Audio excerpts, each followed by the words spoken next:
अब जिनको सारनाम प्राप्त हो जाता है तो वो पुण्यात्माएं परमात्मा की प्यारी आत्माएं होती हैं। सारनाम जिनको मिलता है तो इस चौथे युग में इसी समय में आपका दाव लगेगा पार होने का, और इसको चूक गए तो पुण्यात्माओं बहुत लंबा फिर बखेड़ा फिर शुरू हो जाएगा।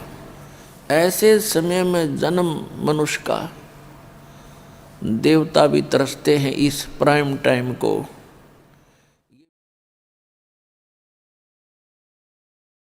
परम पिता परमात्मा पूर्ण ब्रह्म सारी सृष्टि के रचनार कबीर देव कबीर साहेब अल्लाहु अकबर परम अक्षर ब्रह्म पूर्ण परमात्मा जी की असीम रज़ा से आप परमात्मा की प्यारी आत्माएं उस परमेश्वर की महिमा सुनने के लिए उपस्थित हुए। धन भाग हैं आपके, धन हैं आपके माता पिता जिनसे आपका जन्म हुआ।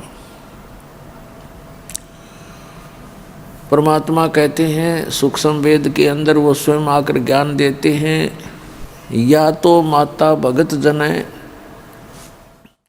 या दाता या सूर, और नहीं तो रह ले बांझड़ी क्यों व्यर्थ गंवावे नूर। परमात्मा ने कहा या तो माता भगत उत्पन्न करे या कोई सूरवीर उत्पन्न करे और या कोई दानवीर दानी उत्पन्न करे, अन्यथा इसके अतिरिक्त जो संतान हो ऐसे स्वभाव की संतान नहीं है तो इससे अच्छा तो बांझ रह ले, कोई उत्पन्न ना करे वो अच्छा। तो पुण्यात्माओं आप उन माता पिता से जन्म है आपका जिन्होंने आपको भक्त जना दानी जना और सूरवीर हो आप, क्योंकि इस दास को खूब पता है जो इस परमेश्वर के मार्ग को ग्रहण करके समाज के अंदर जी रहा है वो कितनी सूरवीरता से जी रहा है, किस किस प्रकार की उन्हें बाधाओं का सामना करना पड़ रहा है, फिर भी सबको चीरते हुए चल रहा है। तो आप के अंदर वो तीनों क्वालिटी हैं, इसलिए धन्य है आपके माता पिता जिनसे जन्म हुआ, और उससे भी सौभाग्य आपका धन्य हो आपको ऐसे समय में जन्म मनुष्य का देवता भी तरसते हैं इस प्राइम टाइम को। ये बिचली पीढ़ी ऑफ कलयुग, ये मिड टाइम है कलयुग का, और ऐसे समय में आपको मनुष्य जन्म जो परमात्मा ने वो बैन उठा रखा है जो आज तक उसको छुपा के रखना था, जिस यथार्थ भक्ति और ज्ञान को आज परमात्मा का वो समय आ गया है जिस समय में इसको सार्वजनिक करना था। और ऐसे समय में आपका जन्म पुण्यात्माओं लाल की परख जोरी कर सकता है, ना उसको स्वयं पता होता है तेरी कितनी कीमत है, ना अनजान व्यक्तियों को पता होता है इस लाल की कीमत कितनी है। ये दास जौहरी है, आप उस परमात्मा के हीरे मोती लाल हो। आपके लिए वो परमात्मा कितने तरफ रहे थे अपनी प्यारी आत्माओं को काल के जाल से निकालने के लिए, कितने युगों से आपके पीछे फिर रहे हैं। कहते हैं गोता मारूं स्वर्ग में और जा बैठूं पाताल, और गरीब दास ढूंढते फिरे हम अपने हीरे मोती लाल। आप उन हीरे मोती लालों में से हैं जो कि काल ने पता नहीं कहाँ कहाँ फेंक दिए थे, और आज आपको ऐसे समय में मनुष्य जीवन प्राप्त है। तो पुण्यात्माओं अब इसका लाभ उठाना, सावधानी बरतना थोड़ी सी, बस इतने में बात बन जाएगी। क्योंकि आप तो युगों युगों से मालिक की शरण में रहे हो, पैर फिसल गया फिर चले गए। अब जिनको सारनाम प्राप्त हो जाता है और वो पार नहीं हो सकते क्योंकि कई कारण बन जाते हैं, तो वो पुण्यात्माएं परमात्मा की प्यारी आत्माएं होती हैं। सार नाम जिनको मिलता है वो विशेष आत्माएं होती हैं, वो पार नहीं होती हैं, यहाँ भटकती रहती हैं, तो उनके साथ फिर परमात्मा नए सिरे से फिर उनको तैयार करता है। तो इस चौथे युग में इसी समय में आपका दाव लगेगा पार होने का, और इसको चूक गए तो पुण्यात्माओं बहुत लंबा फिर बखेड़ा फिर शुरू हो जाएगा। तो सावधानी बरतना, और सावधानी इतनी है कि जो गुरु वचन पर डट गए कट गए फंद 84 के, भाई जो गुरु वचन पर डट गए कट गए फंद 84 के। गुरु जी की आज्ञा का पालन करें, समाज ने एक तरफ धर दे, क्योंकि जो इस ज्ञान को नहीं सुनते वो तो अपने जो रीति रिवाजों को अंतिम मान के उसी प्रोसेस को, उसी प्रोसीजर को फाइनल माने बैठे हैं। लेकिन हमारा मार्ग उससे हटकर है, और इस भगत और जगत का आपस में विरोध क्यों रहा है?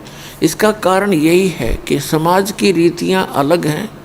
वो तो यही जन्म और मृत्यु के इस प्रोसेस में, इस चक्कर में रहने की है, और हमने इससे निकलना है।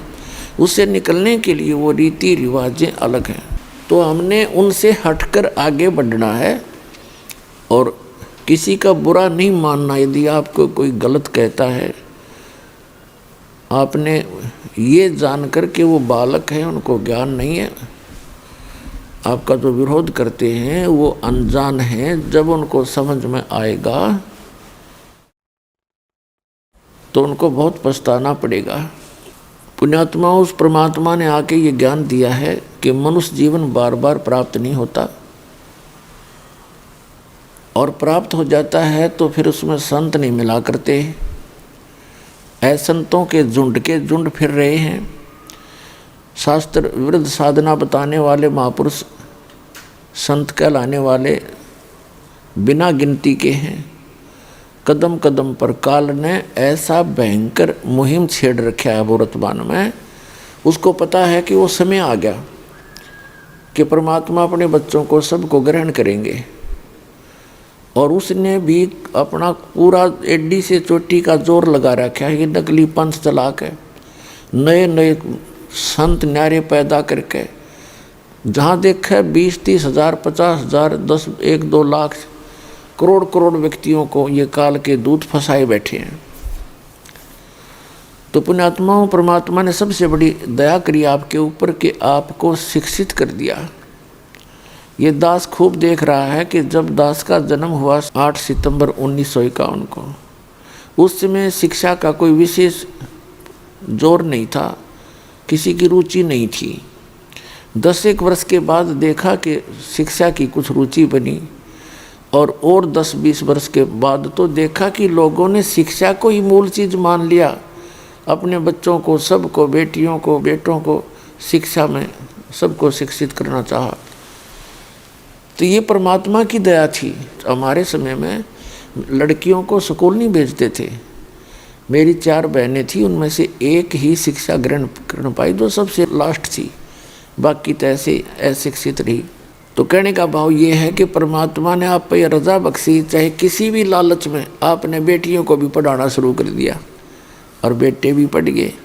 तो उसका मूल उद्देश्य है कि आज आप भगवान को पहचान लोगे। इन ठगों के, इन झूठे ज्ञान को आप स्वयं रिजेक्ट कर दोगे, और यहाँ भाग जाओगे अपने भगवान के जहाज में, जो सतलोक ले जाकर छोड़ देगा आपको।